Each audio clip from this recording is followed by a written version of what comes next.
दुधाची साखर ठेवून जोडली जन्माची नाती, रामाच्या रूपात जपला माणूस मारुती रायाची छाती।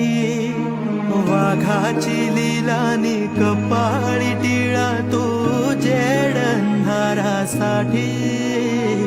भनक भीतीची नवती भवती आभाळ रे माझ्या पाठी। देऊन किनारा मना